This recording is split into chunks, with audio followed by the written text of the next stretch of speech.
Bem-vindos a mais um vídeo. Hoje nós passearemos pela história por meio da literatura, algo que eu amo fazer. Eu vou indicar para vocês 5 romances históricos, ficção histórica, que eu amei ler e que me ensinaram muito também. A ficção histórica, conforme a gente vai estipular para esse vídeo e comumente é colocado também, é basicamente aquele tipo de livro em que existe um enredo com personagens fictícios, mas que existe também contexto histórico propriamente que faz parte da obra e que reúne também fatos que aconteceram na realidade. Então, muitas vezes personagens históricos reais aparecem nessas obras, até às vezes participando efetivamente do enredo ou não. E acredito que aqui, nesses 5 livros que eu reuni, posso dizer que são personagens históricos bem importantes que aparecem aqui nessas obras. Antes de partir para as indicações propriamente, ainda falando sobre esse conceito de ficção histórica, um autor que é considerado muito importante para se ter início, de fato, a esse subgênero, que juntou de uma forma magistral personagens fictícios com personalidades históricas, foi o Sir Walter Scott. E a gente tem como uma das obras principais dele o Ivanhoe, ou Ivanhoe, conforme a gente fala aqui em português. E essa obra aqui eu tenho na estante, ainda não li, mas já fica aí para uma possível futura leitura de ficção histórica. Eu tenho nessa edição aqui do Clube de Literatura Clássica. É um romance muito importante para esse tipo de literatura, E o Walter Scott é um escritor muito importante nesse sentido também. Mas eu acho que quando a gente fala em ficção histórica, a gente pode considerar que os avós desse tipo de ficção são os épicos, Porque, por exemplo, Ilíada, a Eneida, os Lusíadas, são obras que trazem também um contexto histórico muito importante. Mas claro que ali a gente tem um foco maior nos heróis e muitas vezes existem mitos ali, Geralmente, na verdade, são incluídas histórias que têm esse formato de mito para contar a formação de um povo, a formação de uma nação. Então, por exemplo, Ilíada vai usar a Guerra de Troia, mas vai usar também grandes heróis, como é o caso do Aquiles e até o Heitor do lado dos troianos, Eneida vai contar o mito da fundação de Roma a partir do herói Enéas, e os Lusíadas têm como os seus principais heróis tanto Vasco da Gama como também o próprio povo português, e tem como pano de fundo a ida dos portugueses para as Índias, quando eles chegaram pela primeira vez nas Índias. Então, de certa forma, a gente tem alguns aspectos, que já prenunciam a ficção histórica nos grandes épicos. É um gênero totalmente diferente, A gente está falando de gêneros mesmo, no sentido acadêmico da coisa, nos gêneros literários, mas acho que vale esse apontamento aí para a gente pensar sobre o assunto. De qualquer forma, vamos aos 5 livros. Eu fiz aqui meio que uma linha do tempo mesmo, desde a antiguidade até os dias de hoje. São romances históricos que se passam em momentos diferentes e que nos ensinam muito. E eu vou começar com uma leitura que eu finalizei e eu meio que ainda tô internalizando tudo que essa leitura fez em mim.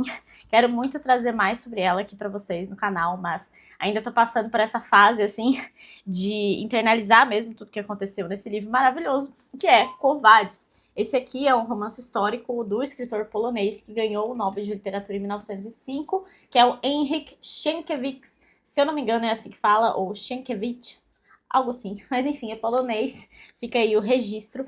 E essa obra aqui é simplesmente espetacular enquanto romance histórico mesmo, Tem outros aspectos pra gente conversar, e eu pretendo conversar, como eu disse, mas na questão de fazer um panorama da Roma Antiga, incluir personalidades reais, incluir personagens fictícios que nos chamam muita atenção, esse livro é simplesmente magnífico no que fez. Então aqui, basicamente, a gente tem um romance entre 2 personagens fictícios, que é o Marco Vinícius e a Lígia.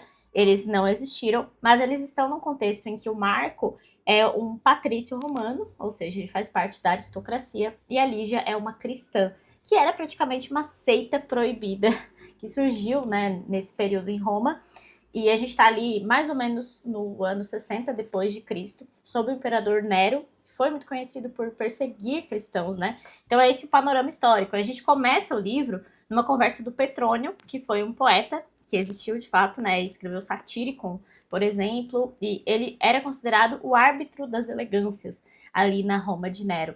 Então, ele é um personagem que foi construído muito bem, um dos mais interessantes do livro, e que era uma personalidade real, assim como o próprio imperador Nero também.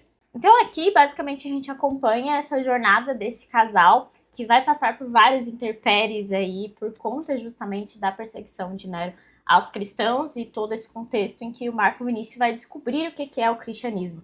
Então aqui, outros personagens históricos que também aparecem, né, personagens reais, personalidades reais, são Pedro e Paulo, São Pedro e São Paulo, para quem também é católico, né? Então eles também aparecem com bastante importância aqui nesse livro. Eu gostei muito de toda essa construção histórica de Quo Vadis, então é um livro maravilhoso para quem gosta de história e quer entender melhor o contexto da antiguidade em Roma, nessa época do Imperador Nero. Quando eu falo sobre a construção, né, desse panorama histórico da obra, eu falo, por exemplo, da arquitetura, desses personagens, como eu disse, né, do clima, enfim, de todo o funcionamento da cidade, a gente consegue observar isso com maestria e ainda acompanhar um enredo maravilhoso. O próximo livro que eu vou indicar para vocês se passa na Idade Média, e estou falando de O Corcunda de Notre Dame, de um dos meus escritores preferidos, que é o Victor Hugo. Esse livro aqui se passa especificamente porque aqui no começo do livro fala o dia que começa a história, em 6 de janeiro de 1482. Estamos na França do período da Idade Média, e esse livro aqui tem como uma grande função social, digamos assim, falar sobre os prédios históricos abandonados na época em que Victor Hugo escrevia, que aí é século XIX. Então esse livro aqui tem praticamente como uma das protagonistas a Notre Dame de Paris. Se chamava a Notre Dame de Paris, inclusive, antes do editor sugerir esse título, que acabou se tornando mais comercial mesmo. Então a gente teve adaptações, filmes, e o Corcunda de Notre Dame meio que se expandiu assim para o nosso imaginário popular mesmo, né? Mas essa história, esse livro, ele tem esse pano de fundo da Idade Média de um jeito muito bem delimitado também, e especialmente na questão arquitetônica, questão artística mesmo, né, desse período, porque o Victor Hugo escreve também para proteger o patrimônio artístico e histórico de Paris. Então ele vai descrever a cidade naquele período, ele vai esmiuçar como eram as ruas, como era a própria catedral, né? Então nós acompanhamos também esse romance em que são personagens fictícios, o Corcunda, o Padre Frollo, que é um personagem inesquecível, a Esmeralda, acho que todo mundo já ouviu falar, né, desses grandes personagens, mas a própria Paris desse período histórico é uma personagem desse livro, uma personagem real, né, claro, porque Paris existe, e Paris da Idade Média, que é registrada aqui pelo Victor Hugo nessa obra, acaba sendo também uma personalidade real. E a própria catedral também, como eu comentei.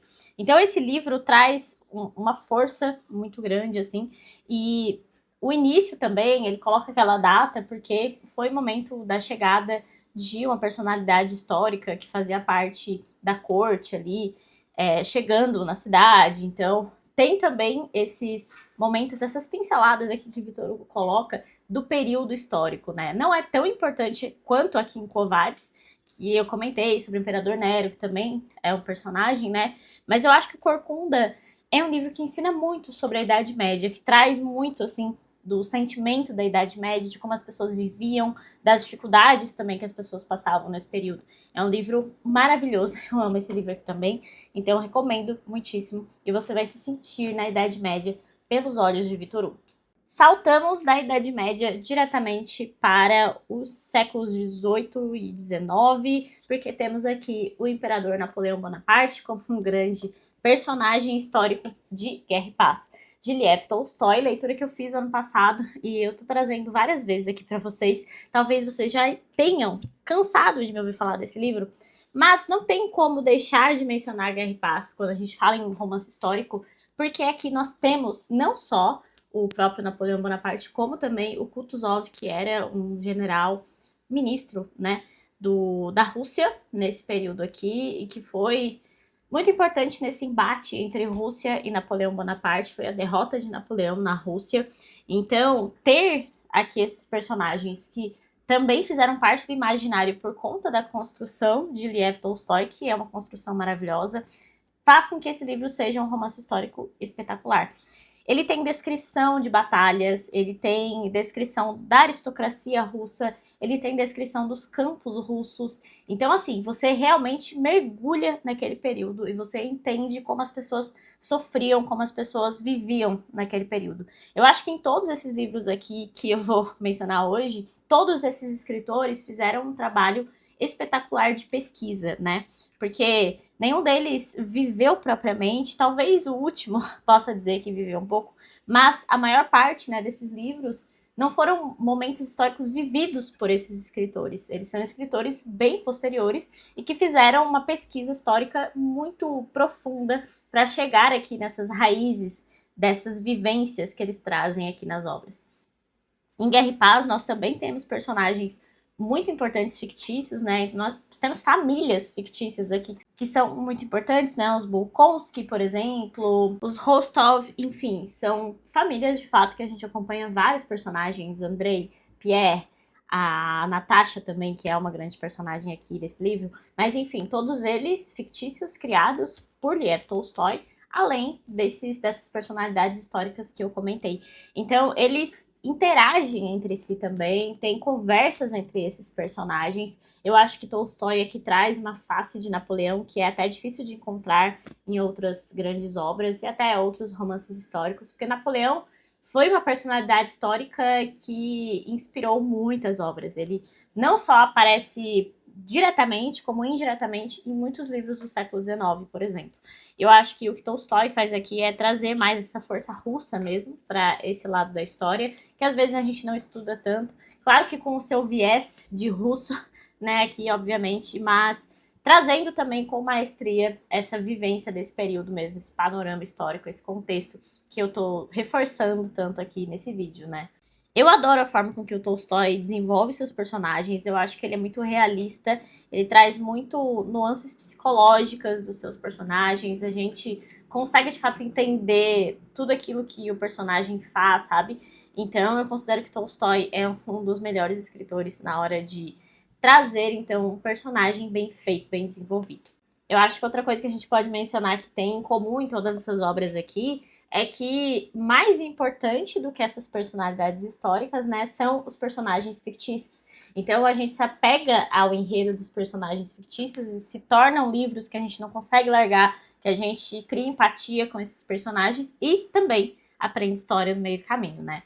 E é o caso exatamente do próximo livro, que é outro que vocês vão me ver panfletar o tempo todo neste canal, porque é um dos livros preferidos que eu tenho e que eu acho que é um livro subestimado por muitos. Estou falando de O Vento Levou, de Margaret Mitchell, porque aqui nós temos uma das personagens mais interessantes da literatura americana, que é Scarlett O'Hara, uma personagem inesquecível e fictícia, né? Assim como os vários personagens fictícios das famílias que nós acompanhamos aqui, os O'Hara, os Hamilton também, que tem uma importância bem grande aqui. E a parte histórica muito importante que temos nessa obra é a Guerra Civil Americana. Então nós temos, por exemplo, alguns grandes generais, como o caso do Lee, né, do sul dos Estados Unidos, um dos nomes mais importantes ali do sul dos Estados Unidos, que perdeu a guerra, mas, né, tem também esse apego com esse grande general, que não aparece diretamente, inclusive ele não é um personagem com falas aqui no livro, digamos assim, como é o caso de Napoleão em Guerra e Paz, mas toda a guerra transpassa aqui o livro, né? É de fato um momento que vai mexer muito com todos esses personagens e a guerra vai ditar os passos dos personagens aqui da história e também do que acontece com eles. Então, tem mortes e desaparecimentos, coisas que acontecem por conta da guerra civil e que vão mexendo, né, nessa dinâmica dos personagens. E a forma com que a autora traz aqui a Guerra Civil Americana é incrível, porque ela te coloca, não nos campos de batalha, ela te coloca, por exemplo, no meio das enfermeiras que cuidavam de quem estava voltando, no meio das famílias que perdiam filhos, que perdiam maridos e que perdiam, né, toda a força de trabalho possível, estavam no campo, então precisavam de mão de obra, precisavam de pessoas trabalhando, mulheres que nunca tinham trabalhado no campo e que passam a fazer isso para ter a sobrevivência, né? Então você também consegue entrar muito bem nesse mundo e você aprende sobre a Guerra Civil Americana do ponto de vista do perdedor. É isso que eu sempre trago aqui, que eu acho magistral em O Vento Levou, apesar das suas questões, apesar de sim ter muito racismo enraizado nas famílias do sul dos Estados Unidos, e coisa que depois vai ter consequências nefastas para toda a história da formação americana, mas ver do ponto de vista dos perdedores também nos desenvolve a empatia, nos ensina a ver melhor as pessoas, né? Porque, afinal de contas, são pessoas aqui sofrendo, morrendo e passando por provações tenebrosas que a gente acompanha aqui, especialmente por meio da Scarlett mesmo, né? Que é essa personagem que comete tantos erros e que tem até um caráter mesmo muito duvidoso, mas que ela é bem desenvolvida enquanto personagem, ela tem um desenvolvimento, uma construção, ela tem uma evolução também enquanto pessoa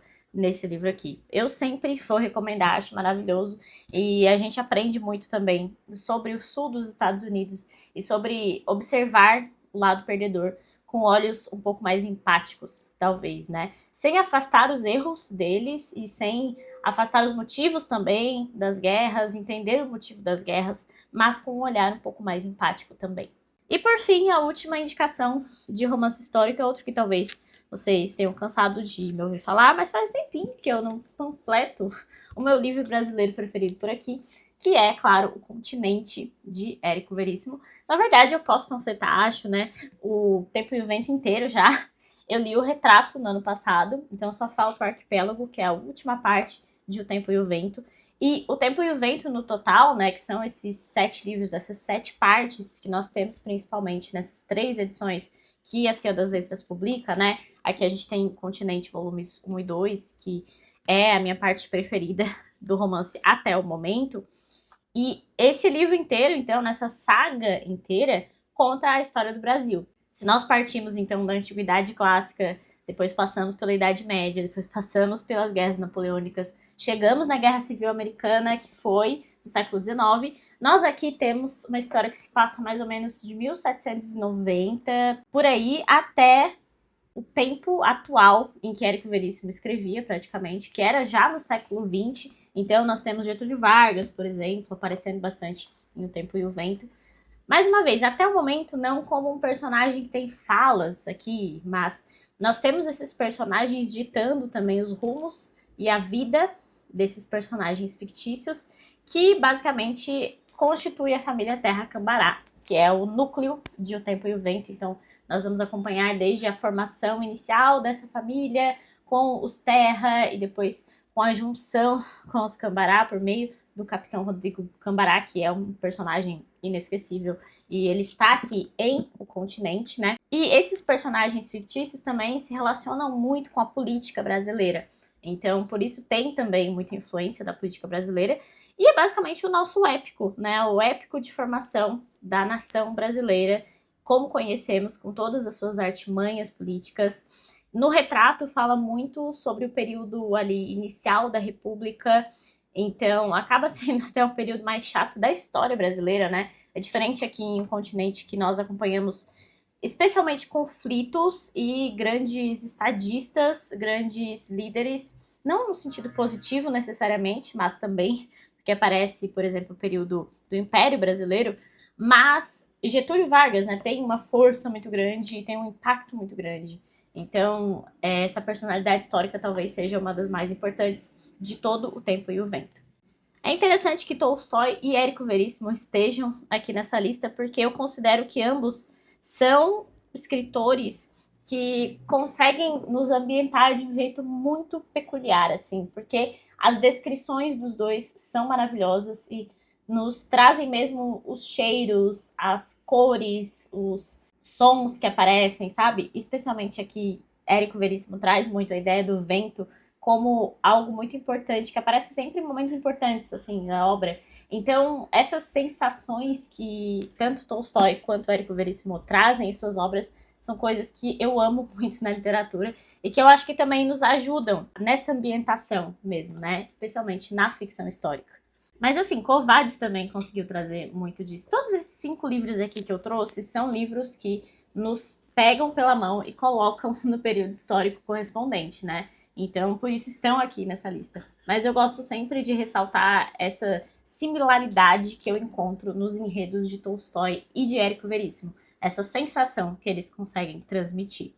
De qualquer forma, esses foram os 5 livros que eu selecionei aqui. Tem vários que estão nos meus livros para ler ainda, né? Por exemplo, quando eu postei que eu gostei muito de Quo Vadis, muita gente me recomendou Os Pilares da Terra, do Ken Follett. Então eu tô de olho aí nesse livro. É um calhamacinho também, né? Todos aqui são calhamaços praticamente, todos a partir de 500 páginas, mas é aquele bem grande. Eu também vou ler O Nome da Rosa futuramente, o próprio Ivanhoe.